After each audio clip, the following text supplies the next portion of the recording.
In the hills of Sultanpur, Pakistan, lives a 6-year-old mute girl named Shahida. One afternoon, she is playing on a hill when she accidentally falls off of it. When she doesn't return home by the end of the day, the villagers organize a search party. After hours of searching, they find the little girl on a branch protruding from the hill. She had been stuck on it for the entire day, but couldn't call for help because of her disability. The following morning, her parents and neighbors discuss what must be done to help her. An older man suggests they take her to the shrine of Sufi saint Nizamuddin Auliya in Delhi, India. The religious family believes that a visit to the holy shrine will bring peace and happiness, and most importantly, restore Shahida's speech. Shahida's father used to be in the military and has fought against the Indian army. He is sure that he won't be provided with a visa to India. Hence, her mother, Razia, takes it upon herself to travel far from the village for the first time. The trip goes as planned for the most part. The two reach the shrine, pay offerings, and get on a train back to their home country.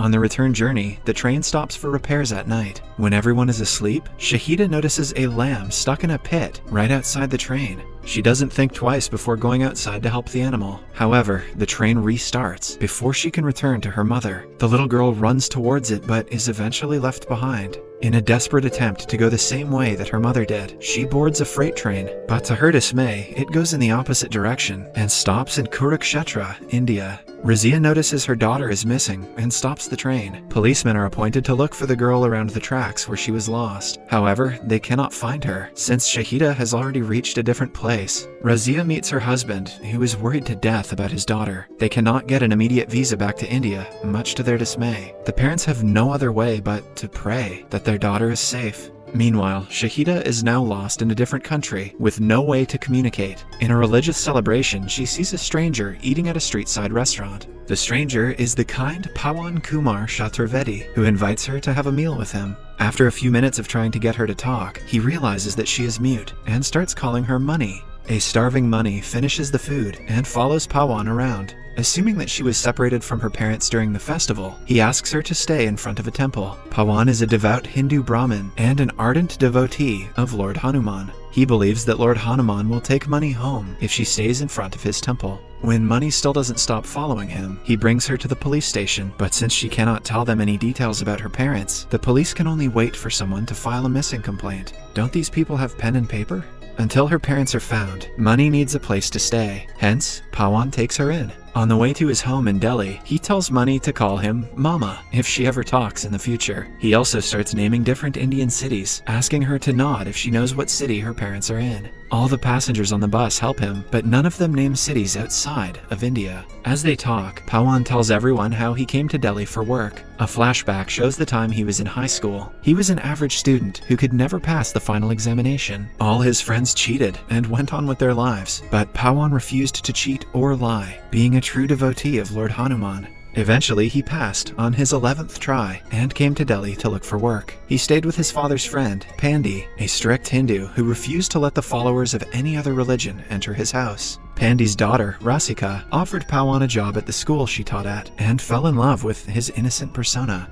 But being the strict father he is, Pandi asked Pawan to build his own house before marrying his daughter. Ever since then, Pawan and Rasika have been working hard to collect money. The two are bound to get married sometime next year. Everyone on the bus is impressed by his story. He and Money reach his home, where Rasika receives them in the doorway. She is glad that Pawan is helping a little girl in need, but Pandi doesn't feel the same way. He is worried about the possibility that Money belongs to a different religion. Pawan rationalizes that she is Hindu because of her fair skin color, and persuades Pandi to let her stay for a month. Money cries every day in the memory of her parents, even though Pawan and Rasika treat her like their own daughter. Since the entire family is vegetarian, and Money is accustomed to eating meat with every meal, she hardly ever finishes her food. One day, Pawan and Rasika find her in a Muslim neighbor's home, devouring home-cooked chicken. Pawan brings her to a restaurant that evening and lets her eat whatever she likes, even though eating meat is against his religion. Money is very fond of the glittery bangles they sell on the street side. One day, while walking through a market, she innocently picks up a pack of bangles before being stopped by the vendor. Pawan makes her return it and takes her to the temple to apologize to God for stealing. As he teaches her to join her hands, Money sneaks into a mosque nearby. Pawan is hesitant to follow her inside, but he does it anyway. To his utter surprise, he sees her reading the Quran in front of a shrine. For a few minutes, he feels like she betrayed him because he would have never befriended a Muslim. But Rasika makes him realize that she is a human before she is a Muslim. She hates that her father discriminates against people because of their religion and wants Pawan to be different. Pawan understands and runs into the mosque to get money, but by now, she has already left.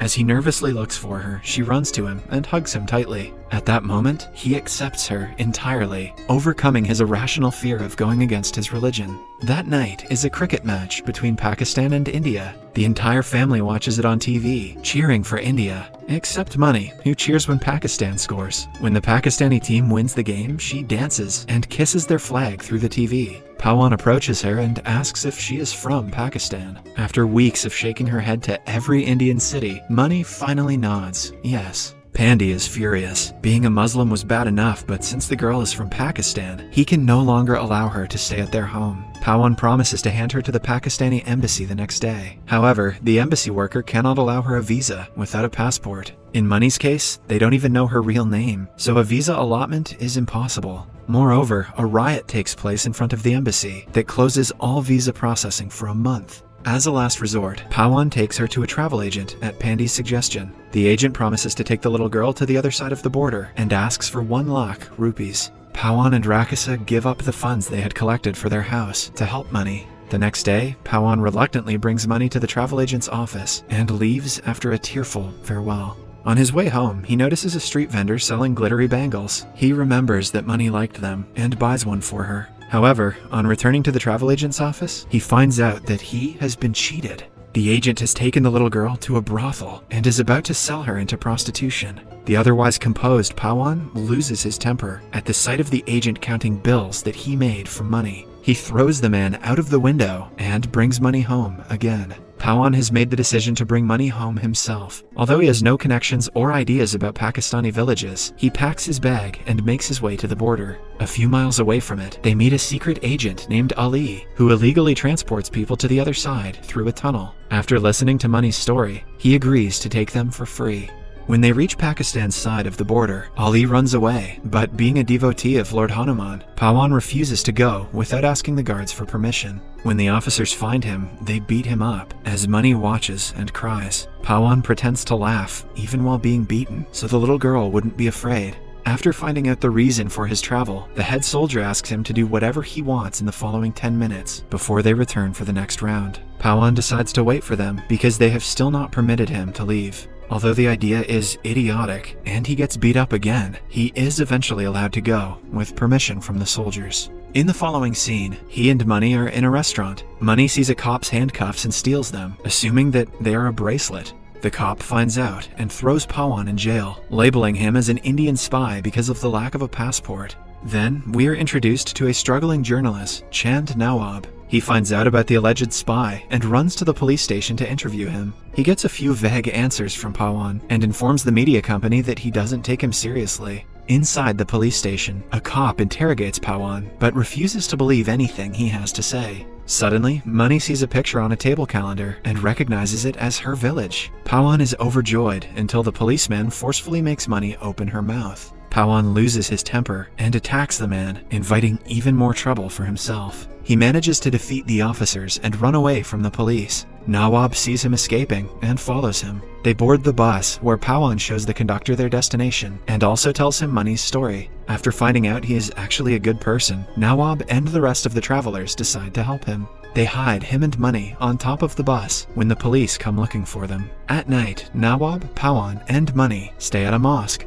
A religious scholar named Azad also helps them and hides them from the policeman searching the entire city for the alleged spy. One of Azad's students sees Switzerland written on the picture that Money thought was her village. The group is back to square one. After that, Azad dresses up Pawan and Nawab in a burqa and manages to send them outside the city without the police noticing. Pawan, who was oblivious to Isam a few weeks ago, feels strange in their traditional clothing. He apologizes to his god, but is ready to do anything for money. With that attitude, Pawan could become a rapper. For the next few days, Pawan and Nawab take Money to several different places, asking people if they know her. Nawab documents their journey and everything about Money and Pawan's relationship. He tries selling the documentary to news channels, but they refuse to air it, claiming that it is boring. They have to find another way to spread the news so that people on the internet can help. One day, they go to a famous mosque where they find policemen looking for them. Nawab realizes that his cameraman friend is being used by the police to gather information about their whereabouts. The trio immediately runs away from the holy place and gives the cameraman false information to distract the police. Following that, the group is reviewing the footage from their time at the mosque when Money recognizes her mother in one of the clips. They see her getting into a specific bus and go to that bus driver the very next day. Upon inquiring, he names all the villages that come on his daily route. One of them is Sultanpur, which Money confirms is her home. Nawab and Pawan hug, having finally found their destination. Nawab also uploads the video documentary on YouTube, and the police get a hint of their location through it. On their way to Sultanpur, the bus is stopped to be checked. With no way out, Pawan comes in the police's view and pretends to run away. While the men are busy trying to catch him, Nawab takes Money and brings her back to her village. In the following scene, we see Money run to her mother, who couldn't be happier to see her. As she reunites with her family, somewhere else, Pawan gets beaten up by the police. The documentary on YouTube goes viral, and the bigger news channels start covering the story. Eventually, people find out that Pawan is not a spy and is being held in prison for helping a little girl. Both Indian and Pakistani people give him all of their support, but the Pakistani officials refuse to let him go. They torture him in prison, beating him up for hours, drowning him until his last breath, and starving him. Nawab then claps back with another video, this time on a bigger platform, asking people to gather at the border and ensure that Pawan reaches home safely. The plan works, and several people from both sides come to the border in crowds. Rasika and her family are also among the crowd, waiting for him to come home. Eventually, the officials have to back down. The crowd erupts, chanting Pawan's name as he crosses the border. Then, we see Money among the crowd, waving her hands but unable to call him. All of a sudden, she shouts Mama, the name Pawan wanted her to call him when they first met. The crowd goes silent as she yells goodbye. Pawan turns around in shock. The movie ends as they run to each other and hug.